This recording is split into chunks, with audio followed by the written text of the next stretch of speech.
아프리카의 한 선교사님이 선교지를 찾아 바쁜 일정을 소화하기 위해서 이쪽 선교지도 살펴야 되고 저쪽 선교지도 살펴야 돼서 어쩔 수 없이 짐꾼들을 고용하게 되었습니다. 그리고 바쁜 일정이기 때문에 재촉해서 급하게 이동을 했습니다. 그런 부지런한 이동 때문에 원래 도착할 수 있는 시간보다 더 빠르게 도착하게 되었고, 그러나 또 다음 날 바로 다음 선교지로 이동하게 되어서 짐꾼들에게 재촉해서 빨리 움직이자고 했습니다.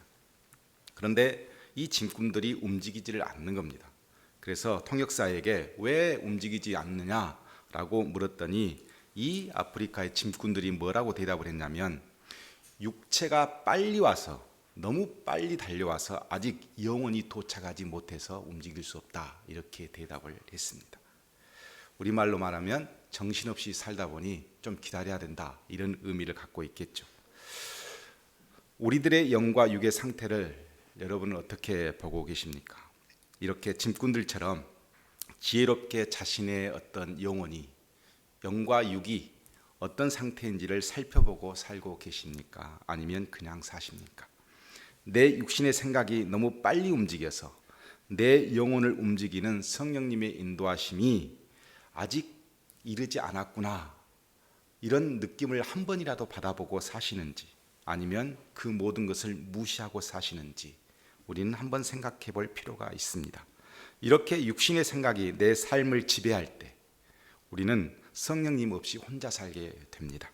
그러나 성령님이 나를 지배하면 우리는 복된 인생을 살게 됩니다. 이렇듯이 그리스도인들은 늘 바쁜 일정 속에서도 성령님이 어떻게 우리를 인도하고 계시는지 민감하게 체크하면서 사는 것이 그리스도인이라 할 수 있습니다. 어떤 목사님이 대학에 입학한 아들이 어느 날 담배를 피고 있다는 것을 알게 되었습니다. 그래서 그 즉시 혼을 내서 아들에게 말하려고 하다가, 그래도 다 큰 대학생인데 내가 좀 참고 기회를 봐서 이야기해야 되겠다라고 마음을 먹고 어느 날 아들 방에 들어가서 조심스럽게 이야기를 꺼냈습니다. 아들아, 그래도 내가 목사인데 네가 담배를 피운다고 하면 좀 그렇지 않느냐, 몸에도 좋지 않으니까 담배를 끊었으면 좋겠다라고 조언을 했습니다. 그랬더니 아들이 대뜸 하는 말이, 아버지, 담배도 기호식품이에요, 이렇게 대답하는 겁니다. 순간 화가 나서 한마디 하려다가 한번 마음을 다시 가다듬고 그 아들에게 이렇게 이야기했습니다. 그리스도인들은 음식을 먹을 때 하나님께서 주셨다고 생각하기 때문에 감사 기도를 하고 음식을 먹는다. 네가 담배가 기호식품이라고 생각하니 그러면 담배를 피울 때마다 감사 기도를 드리고 담배를 피워라, 이렇게 말을 했습니다. 그리고 문을 닫고 나왔습니다. 얼마가 지났을까? 며칠이 지난 후 아들이 아버지께 왔습니다. 아버지, 담배 끊었습니다, 그렇게 이야기를 하는 거예요. 왜 담배를 끊었느냐? 기호식품이라며? 라고 물었더니 차마 감사기도 하면서 담배를 피울 수는 없었습니다, 이렇게 대답을 하더라는 거예요. 이렇듯 육신의 생각을 앞세워서 우리가 일을 처리하다 보면 성령님의 지혜로운 인도하심을 받을 수 없습니다. 그러나 우리가 한 번 더 하나님 앞에 생각하고 한 번 더 내 육신에 가지고 있는 욱하는 마음들을 정리하다 보면 하나님께서는 우리에게 지혜를 주시고 인도하여 주십니다. 그래서 바울은 로마서 8장에서 이렇게 말씀을 선포합니다. 육신을 따르는 자는 육신의 일을, 영을 따르는 자는 영의 일을 생각하나니 육신의 생각은 사망이요 영의 생각은 생명과 평안이니라. 육신의 생각은 하나님과 원수가 되나니 이는 하나님의 법에 굴복하지 아니할 뿐 아니라 할 수도 없습니다.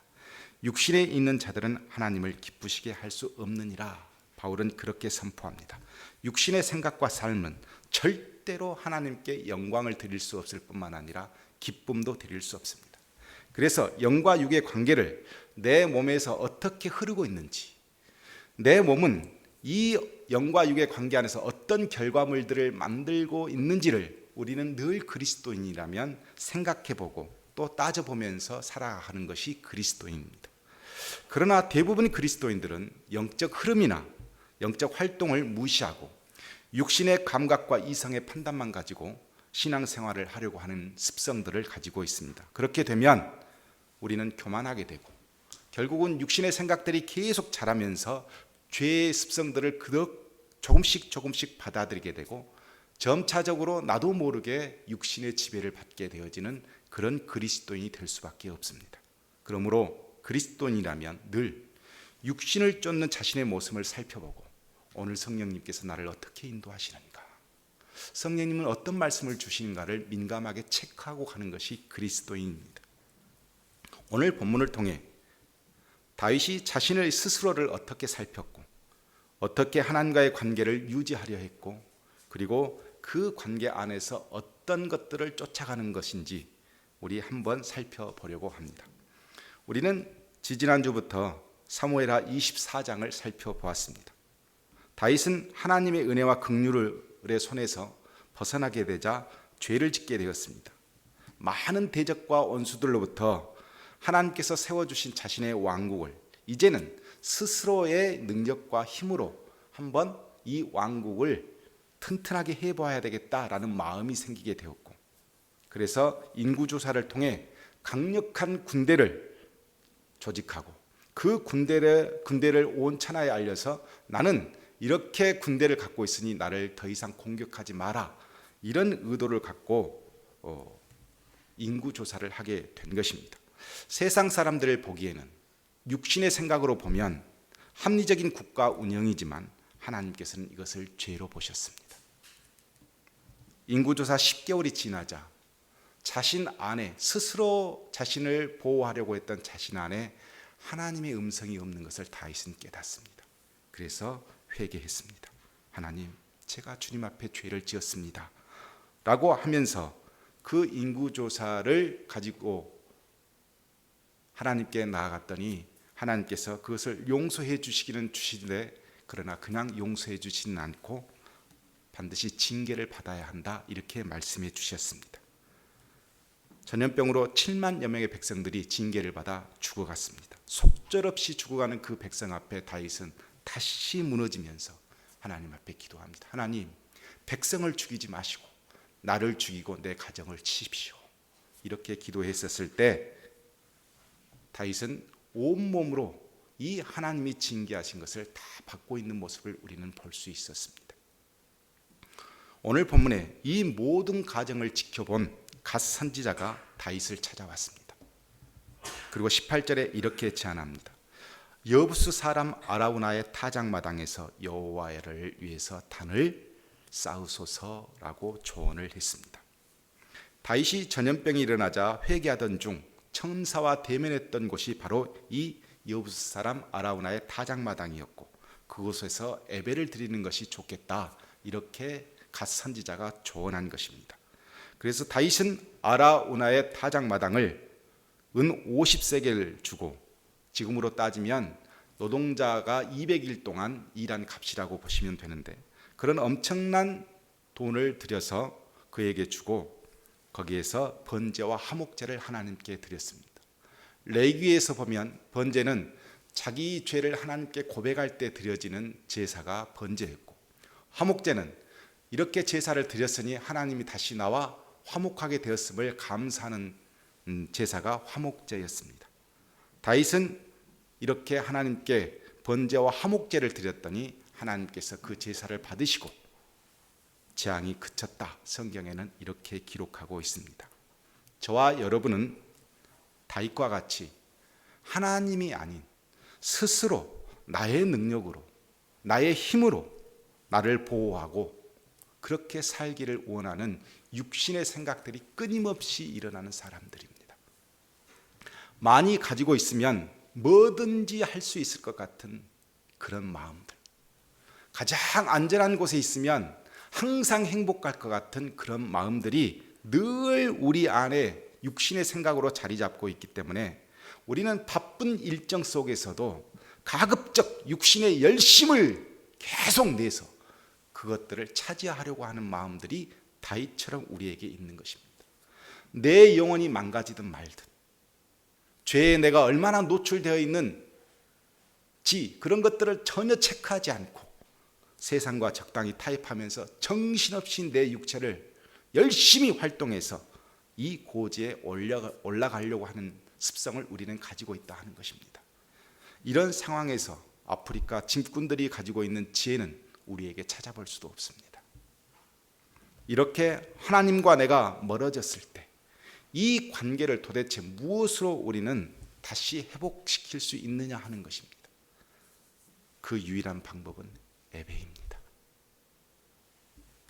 창세기부터 자세하게 제가 성경을 늘 보면서 느끼는 것이 하나 있습니다.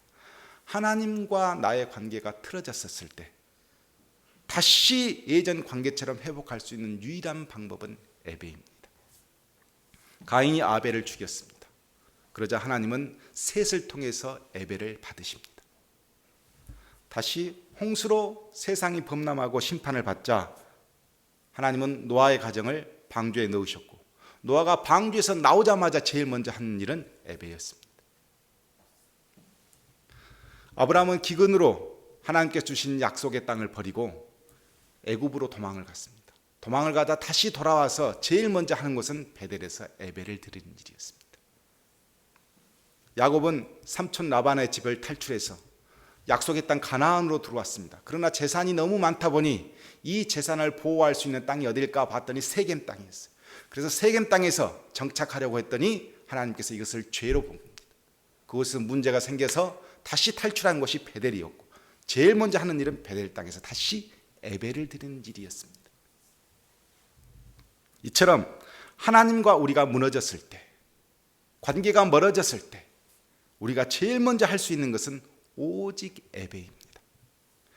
다윗이 사울로부터 도망 생활을 쭉 해왔고 그것을 지켜보고 있었던 선지자가 갓 선지자였습니다. 선지자는 다윗의 인생 전체를 보았습니다. 지금 이렇게 하나님과 멀어진 관계 안에서 다윗이 할 수 있는 일이 무엇인가 정확하게 알고 있었고, 그래서 예배를 드리기를 원했습니다. 그런데 여기서 가시 말한 예배는 우리가 생각하는 그런 예배가 아닙니다. 단순히 형식적인 예배가 아닙니다. 이 예배는 하나님 앞에 철저하게 서 있는 예배를 의미합니다. 과거 다윗은 자신에게 충신이었던 우리아를 죽이고 그의 아내 바세바를 자기 아내로 만든 일이 있었습니다. 이때 하나님과 관계가 무너져서 다윗은 너무너무 힘들어했습니다. 고통스러워했습니다. 이 경험을 하고 있는 사람이 다윗입니다. 그런데 또 하나님과 관계가 문제가 생긴 거예요.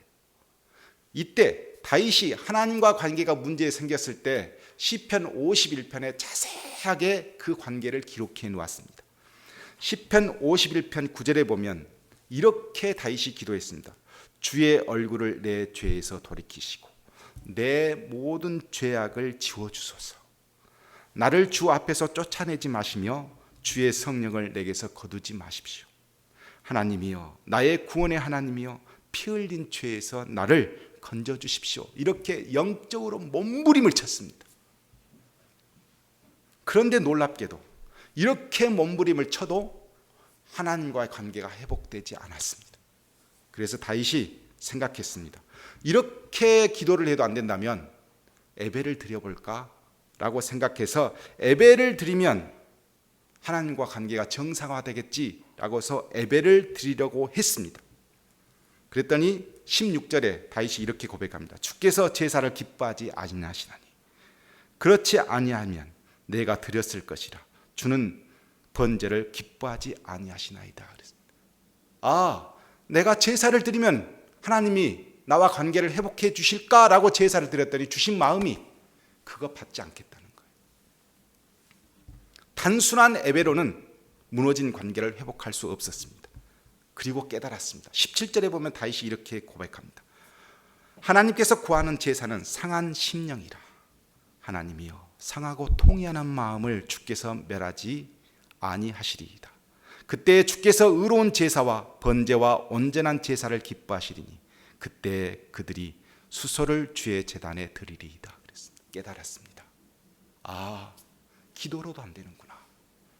단순히 형식적인 예배로도 안 되는구나. 내 안에 통회하는 마음과 함께 예배를 드려야 하나님은 나와 관계를 온전하게 풀어주시는구나. 다윗은 그때야 깨달은 것입니다. 형식적인 예배로는 절대로 무너진 관계를 회복할 수 없습니다. 회개와 그 안에 통회하는 마음을 통해서 하나님과의 관계, 그 예배를 드릴 때 하나님은 모든 것을 다시 회복시켜 주십니다. 오늘 갓 선지자가 다윗에게 요구한 예배는 형식적인 예배가 아닙니다. 다윗이 가지고 있는 모든 마음을 다 동원해서 통회하는 마음으로 하나님께 제사를 드리기를 원했던 것입니다. 그렇다면 과연 다윗은 진짜 번제와 화목제를 드렸을 때 진정한 예배자의 모습으로 드렸을까? 우리는 살펴볼 필요가 있습니다. 오늘 본문에 보면 다윗이 예배하는 자세가 어땠을까를 살펴볼 수 있는 중요한 대목이 하나 등장하게 되는데 24절에 이렇게 기록하고 있습니다. 이 가나안의 원주민 여부스 사람 아라우나가 다윗이 예배를 드리려고 하자 모든 것을 다 제공하려고 했습니다.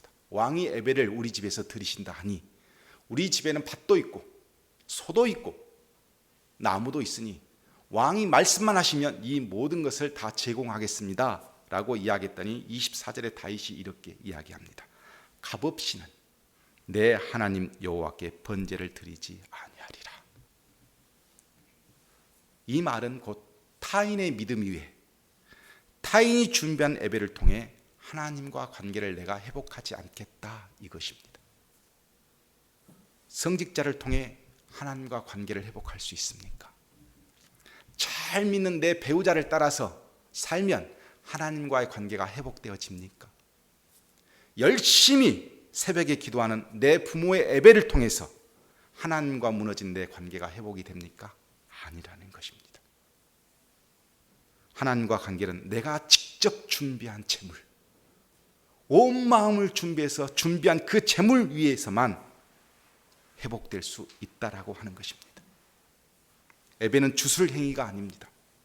누구 한 사람이 은혜를 받으면 고구마 줄기처럼 덩실덩실 쌓아와서 함께 관계가 회복되는 것이 아닙니다.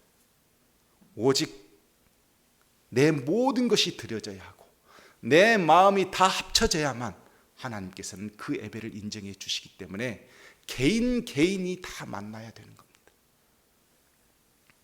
예배를 드리는 것 때는 두 종류가 있을 뿐입니다. 참석하는 사람과 드리는 사람. 차이는 분명합니다. 참석하는 사람은 형식적인 예배를 드리는 것이고 드리는 사람은 회개와 기도와 예배가 하나가 되어 하나님 앞에 온전히 드려지는 예배가 바로 드리는 예배입니다. 이 중요한 예배의 의미를 예수님께서는 요한복음 4장에서 사마리아 여인과의 대화를 통해서 우리에게 말씀해 줍니다. 사마리아 여인이 예수님께 물었습니다. 예수님, 우리 조상들은 그리심산에서 예배를 드리고 유대인들은 예루살렘에서 예배를 드려야 된다고 합니다. 저는 어디서 예배를 드려야 됩니까? 라고 물었습니다. 그랬더니 예수님께서 그 사마리아 여인에게 이렇게 말씀하셨습니다. 이 산에서도 말고 예루살렘에서도 말고 너희가 아버지께 예배할 때가 이르리라. 너희는 알지 못하는 것을 예배하고 우리는 아는 것을 예배하노니 이는 구원이 유대인에게서 남이라. 아버지께 참되게 예배하는 자들은 영과 진리로 예배할 때가 오나니 곧 이때라. 아버지께서는 자기에게 이렇게 예배하는 자를 찾으시느니라. 이렇게 말씀하셨습니다. 진실로 예배한다는 것은 예수님께서 영과 진리로 예배한다 이렇게 말씀해 주셨습니다. 영은 성령을 의미하고 진리는 말씀이 육신이 되어 우리 가운데 임하시는 예수님의 말씀을 의미합니다. 성령의 임재와 예수님의 진리의 말씀이 함께 하는 것이 곧 하나님께서 기뻐하시는 영적 예배라는 것입니다. 예수님의 진리가 아닌 성직자의 지혜와 의견이 앞선 예배는 예배가 아닙니다. 우리가 성령의 임재와 함께 하지 못한 육신을 자극하는 감성 예배는 예배가 아닙니다. 예배는 성령의 임재와 함께 예수님의 진리의 말씀이 있을 때 우리는 하나님과 관계가 회복할 수 있고 내 안의 죄들이 다 드러나면서 온전한 예배가 이루어지게 되는 것입니다. 예배는 하나님께 자신을 드려서 죄를 통회하고 하나님과 화목하고 온몸을 던지는 예배가 진짜 예배입니다. 회개의 번제와 충만한 화목제가 넘치는 예배가 진실된 예배입니다. 다윗은 번제와 화목제를 통해서 하나님과 관계를 회복했습니다. 잃어버렸던 하나님의 은혜와 긍휼을 다시 구하는 존재가 된 것입니다. 그리고 하나님은 다시 그를 만나 주셨고 그의 모든 죄를 용서해 주셨습니다. 이 과정을 우리 성도들은 늘 깊게 묵상하고 또 묵상해야 합니다. 죄를 짓습니다. 여러분이나 저나 죄는 짓습니다. 그러나 성직자 앞에 아무리 가서 고해성사를 한다 해도 그 죄의 문제는 해결되지 않습니다. 내가 봉사를 열심히 해서 그 죄 대가를 내가 혼자 한번 해결해 보려고 해도 그 모든 것으로 하나님과 관계가 회복되지 않습니다. 인간적인 방법을 총동원해 보십시오. 절대 회복되지 않습니다. 오직 유일한 방법은 다윗처럼 그 죄의 대가를 온몸으로 받으면서 온 마음으로 회개하고 그리고 진실된 마음으로 예배할 때 하나님과 관계는 회복되는 것입니다. 중요한 것은 그렇게 회개하고 온전히 하나님께 예배를 드리면 결과가 어떻게 되느냐가 중요합니다. 하나님께서 이렇게 다윗에게 그 예배, 그 온몸을 던지는 마음을 다 받으시고 나서 용서를 해 주셨습니다. 오늘 보면 이 땅은 여부스 사람 아라우나의 타작마당이라고 소개하고 있습니다. 여부스는 굉장히 좋은 지방의 사람들이었습니다. 여부스 지역은 너무도 튼튼한 성을 가지고 있어서 이스라엘 백성들이 여호수아를 통해서 가나안 땅에 들어왔었을 때 점령하지 못한 성이 많이 있었는데 한 예루살렘에 있는 이 위치에 있는 이 성을 점령하지 못해서 그대로 남겨두었습니다. 그래서 여부스 사람들이 그때까지 항상 이 여부스 성에서 살고 있었습니다. 그 누구도 여부스 성을 무너뜨리지 못했습니다. 그런데 사무엘하 5장에 보면 다윗이 이 여부스를 점령하게 됩니다. 다른 사람은 다 못했으나 하나님께 주신 은혜로 하나님께서 주신 특별한 능력으로 다윗은 이 성을 점령했던 것입니다. 즉 하나님께서 약속하신 이 땅을 점령하지 못했으나 그러나 다윗이 점령했다는 것은 대단히 다윗이 은혜와 은총을 많이 받은 사람이라는 것을 필요할 수 있는 땅이 바로 이 여부스 땅이었고 그곳에서 예배를 드렸다는 것이 중요합니다. 창세기 22장에 보면 아브라함이 하나님과의 관계를 다시 재설정하기 위해서 간 곳이 바로 우리가 잘 알고 있는 모리아산입니다. 이삭을 모리아산에 드리기 위해서 갔다가 그곳에서 하나님께서 아브라함을 만나시고 네가 이삭을 아끼지 않고 이렇게 나에게 다 드리려고 하니 내가 너에게 약속한 모든 복을 주겠다라고 하면서 관계를 재설정한 곳이 바로 모리아산이었는데 이 땅은 바로 여부스가 있는 땅이었습니다. 아리우나 타작마당은 아브람과 그리고 다윗 이스라엘 백성에게 있어서 이 땅은 은혜와 긍휼이 넘치는 땅으로 인식하게 되었고 이곳은 이스라엘 역사에 있어서 엄청난 중요한 의미를 갖고 있는 땅이 되었습니다. 역대하 3장 1절에 보면 이런 기록이 있습니다.